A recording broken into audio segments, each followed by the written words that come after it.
The garage door groaned open, a slow, metallic sigh.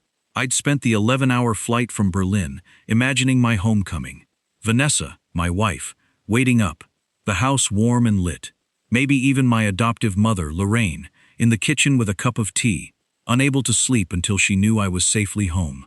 What I never imagined was finding a 72-year-old woman asleep on a folding camping chair, tucked between a lawnmower and a stack of cardboard boxes. A thin blanket covered her legs.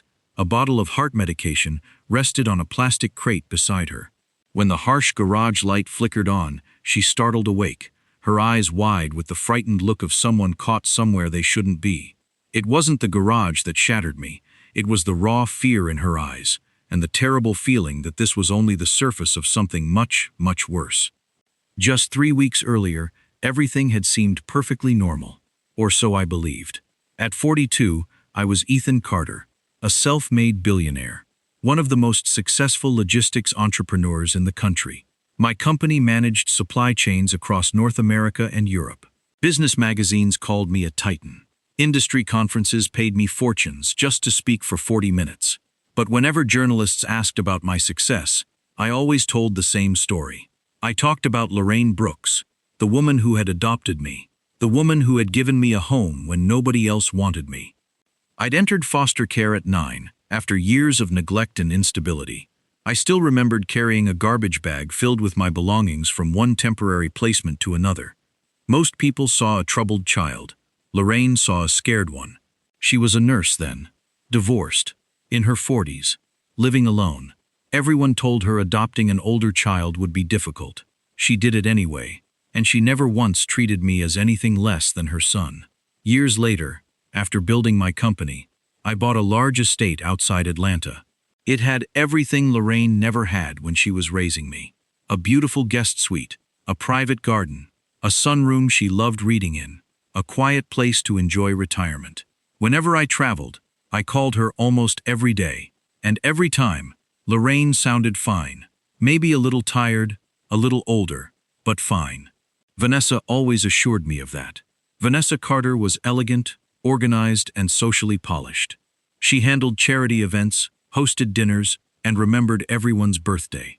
Whenever I worried about being away too much, Vanessa would smile and tell me not to. I've got everything under control. And I believed her because trust was what marriage was supposed to be. That's why I never questioned anything when Lorraine stopped joining video calls as often. When she said she was busy, when she sounded distracted, when she ended conversations early. People got older, people got tired. That was normal, or at least, it seemed normal. Then Germany happened. A 6-week business trip, a major acquisition, hundreds of millions of dollars at stake. The kind of deal that demanded every hour of my attention. But on the final day, the last meeting was canceled unexpectedly. Suddenly, I had an opportunity. Instead of returning on Friday as planned, I could be home Tuesday night, 4 days early. I decided not to tell anyone. A surprise, just like Lorraine used to surprise me with birthday cakes when I was a kid. The flight landed shortly before midnight.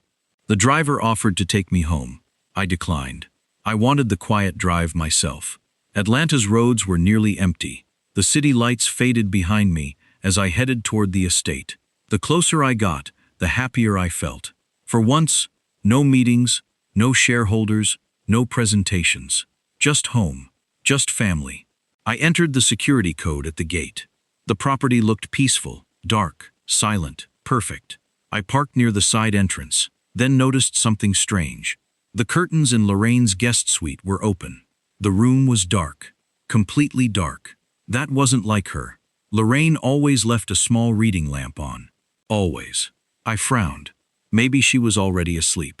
I grabbed my suitcase and headed toward the garage entrance. That's when everything changed. Now I stood frozen under the fluorescent lights. Lorraine blinked several times, trying to adjust to the brightness. For a moment, neither of us spoke. Then she forced a small smile, the kind people use when they don't want others to worry. "Ethan," her voice cracked, "you weren't supposed to be home yet."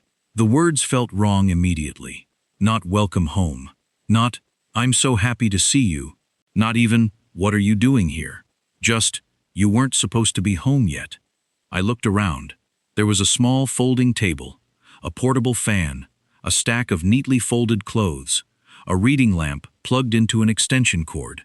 It wasn't temporary clutter. It looked lived in. My stomach tightened. "Lorraine," I struggled to find the words. "What are you doing out here?" She looked away. "Oh, it's nothing." Nothing. A 72-year-old woman sleeping in a garage was somehow nothing. I set my suitcase down. My voice softened. "Where's your room?" She hesitated. Too long. Far too long. Then she smiled again, that same painful smile. "I'm comfortable here." The answer landed like a stone in my chest. Comfortable. Nobody was comfortable sleeping beside gardening tools. Nobody. Especially not Lorraine. I took a step closer. She seemed nervous, not embarrassed. Nervous, as if she was afraid of what might happen next. The feeling unsettled me more than anything else. A distant light turned on inside the house. Someone was awake. Probably Vanessa, but I barely noticed. My attention remained fixed on Lorraine, the woman who had spent decades protecting me, the woman who never asked for anything, the woman who was now pretending this was normal. "Lorraine," I said quietly, "tell me what happened." Her eyes instantly filled with worry. Not for herself, for me. That alone terrified me.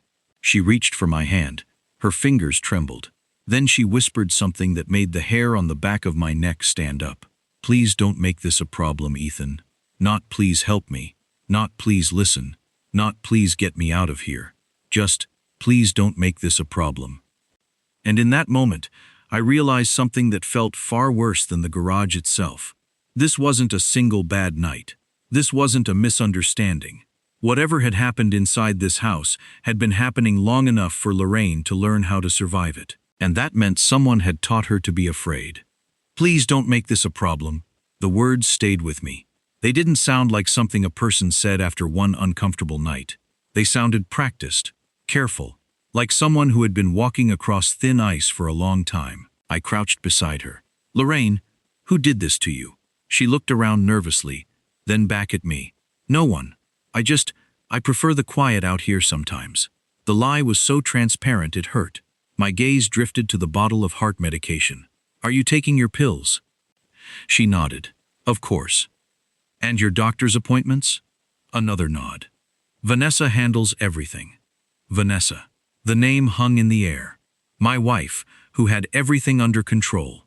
My wife, who assured me Lorraine was fine. My wife, who was now awake inside the house. I stood up. "I'm going to talk to Vanessa." Lorraine grabbed my arm. Her grip was surprisingly strong. "No, please, Ethan, don't. It will only make things worse." "Worse? How can it be worse than this?" I gestured around the garage. Her eyes pleaded with me. Just let it go for tonight. Please." The desperation in her voice stopped me. I knew Lorraine. She would never ask for something like this unless she was truly terrified of the consequences. "All right," I said, my voice tight. "For tonight. But we are talking tomorrow." She nodded, a wave of relief washing over her face. "Thank you, Ethan." I helped her gather her things. A few clothes, her reading lamp. As I carried her small bag, I noticed something tucked inside. A worn photo album. I opened it. Pictures of me as a child. With Lorraine. Birthdays, school plays, graduations. A lifetime of love. And then, at the very back, a single, faded photograph I didn't recognize. A young woman, maybe in her early 20s, with kind eyes and a hesitant smile. She looked vaguely familiar, but I couldn't place her. I was about to ask Lorraine, but she was already heading inside. Her shoulders slumped. The moment passed. The next morning, I confronted Vanessa. She was in the kitchen, preparing breakfast, humming a cheerful tune. When she saw me, her smile faltered. "Ethan, you're home early. Why didn't you tell me?" Her voice was too bright, too forced. "I wanted to surprise Lorraine," I said, my eyes fixed on her. And I did. I found her sleeping in the garage. Vanessa's face went pale. Her hands trembled, nearly dropping the coffee pot. "The garage? Oh, Ethan, I can explain. I'm listening." She took a deep breath. "Lorraine has been difficult lately. Forgetful. Confused. She sometimes wanders. We found her in the garage a few times. For her safety, we thought it best to secure her guest suite at night. Secure it? You locked her out? No, not locked. Just made it difficult for her to leave. She needs supervision. The doctor agrees. We're actually in the process of filing for guardianship. Guardianship. The word hit me like a physical blow. Guardianship? You're declaring my mother incompetent?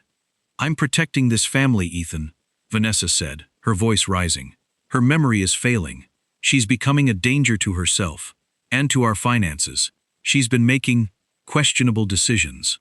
What questionable decisions? She's been receiving strange mail, letters from some agency, asking about your biological family. She even tried to contact them. Can you imagine? After all these years, suddenly bringing strangers into our lives, into our home? My mind reeled. Strange mail? Biological family? This was a completely different story than I expected. What do you mean, biological family? Vanessa sighed, exasperated. An adoption inquiry. Apparently, your birth mother is looking for you. Lorraine was getting all worked up about it. I tried to shield her, to keep her from getting stressed. She's fragile, Ethan. Fragile. The woman who had raised me, who had sacrificed everything for me, was now being called fragile and incompetent. And Vanessa had been hiding it all. You mean you tried to shield me from it? You kept this from me. I was trying to protect you from unnecessary drama. You have enough on your plate with the company. I handled it. By locking my mother in the garage and declaring her incompetent, my voice was dangerously low. It was for her own good. And yours. What if these people want money? What if they try to disrupt our lives? I stared at her, a cold knot forming in my stomach. This wasn't about Lorraine's well-being. This was about control, about money, about a past she wanted to keep buried. That evening, after Lorraine was safely in a proper guest room, a different one, with a lock I personally checked, I sat alone in the garden. Memories surfaced unexpectedly. 9-year-old Ethan, sitting in the back seat of Lorraine's aging sedan after the adoption was finalized. I remembered staring out the window, waiting for the moment she would regret taking me, because every adult before her eventually had. I remembered asking a question, not where we were going, not what was for dinner, something else. Are you sure? Lorraine had smiled. About what? Keeping me. She had pulled into a red light and looked directly at me. As sure as I've ever been about anything. The memory hit me harder than expected, because even now, decades later, she was still protecting me, still carrying burdens alone. The next morning, I decided to search further. I contacted the nonprofit agency again. This time, I requested everything legally available regarding the reopened inquiry. Several hours later, an email arrived. Most of the records remained restricted, but one document was attached, a timeline. Nothing dramatic, just dates, phone calls, requests, mail correspondence, follow-up attempts. As I reviewed it, one detail stood out immediately. Multiple letters had been mailed to Lorraine. Several had never received responses. The agency had eventually noted communication difficulties. Communication difficulties. The phrase sounded familiar, too familiar, because I already knew what happened to Lorraine's mail. The unopened letters, the hidden correspondence, the lost connections. My stomach tightened. Had those letters disappeared too? The possibility was impossible to ignore. Late that afternoon, I approached Lorraine again. This time, I carried printed copies. She looked at the paperwork and immediately understood. Her face paled. These are from them. I nodded. They tried contacting you several times. Lorraine stared at the pages. A painful sadness spread across her face. I only received one. She nodded. Just one. The rest had vanished. Just like the birthday cards. Just like the church invitations. Just like the friendships slowly stolen from her life. For the first time, anger flashed across Lorraine's face. Not rage, not bitterness, just hurt. Deep hurt. The kind that came from realizing something precious had been taken without your knowledge. I thought they stopped writing. I closed my eyes. Another connection severed. Another choice made for her. Another piece of her life quietly controlled. Then Lorraine said something unexpected. Maybe that's why she was afraid. I frowned. Who? Lorraine hesitated, then answered. Vanessa. The answer surprised me. Even now, Lorraine was trying to understand her, not excuse her. Understand her. What do you mean? Lorraine folded the papers carefully. As soon as the letter arrived, everything became different. My heart pounded. What letter? The first one. Her voice softened. The letter about the inquiry. A cold feeling moved through me. What happened after it arrived? Lorraine looked away, and for the first time she seemed genuinely afraid to answer. Not afraid for herself, afraid of what the truth might do to her family. Then she finally spoke. Vanessa started asking questions. I remained silent. About your birth family. About inheritance. My stomach dropped. Lorraine continued quietly. About whether someone could suddenly appear after all these years. The pieces were beginning to form. Not clearly, not completely, but enough to see a shape emerging. Vanessa had known months ago, maybe longer, and she had cared far more about my biological family than I ever had. That night, I returned to my office. The adoption timeline sat open on my desk. Beside it lay the guardianship documents, 2 separate stories. Yet somehow, they kept crossing paths. I stared at the dates, then suddenly noticed something. One date appeared in both files. The same week the adoption inquiry began. The same week the guardianship paperwork started. I slowly looked up from the documents. A terrible possibility was taking shape. And for the first time, I wondered if Vanessa's plan had never really been about Lorraine's health at all. It might have been about making sure Lorraine couldn't tell me something. The realization followed me everywhere. At breakfast, during meetings, even in the middle of conversations, the same question kept returning. What if Vanessa had not started isolating Lorraine because of dementia? What if she had started because of the adoption inquiry? The possibility changed everything. Until now, I had seen Lorraine as the target. Now I wondered if Lorraine had become an obstacle. 3 days later, I got part of the answer. Not from a lawyer, not from a document, from an old photograph. I found it by accident while searching through storage boxes in the guest suite. Most of the boxes contained ordinary things, old holiday decorations, faded linens. But one box, tucked away at the bottom, held Lorraine's personal keepsakes, old letters, dried flowers, and a small, leather-bound photo album.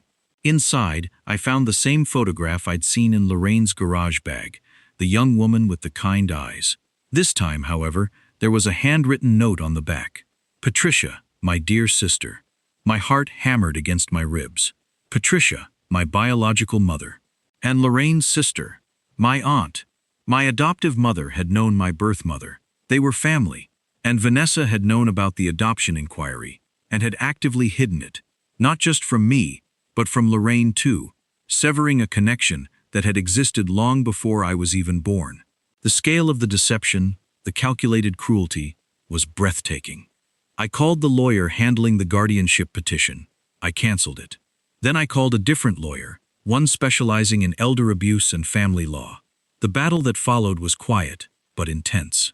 Vanessa fought back, of course, denying everything, claiming I was being manipulated. But the evidence was overwhelming.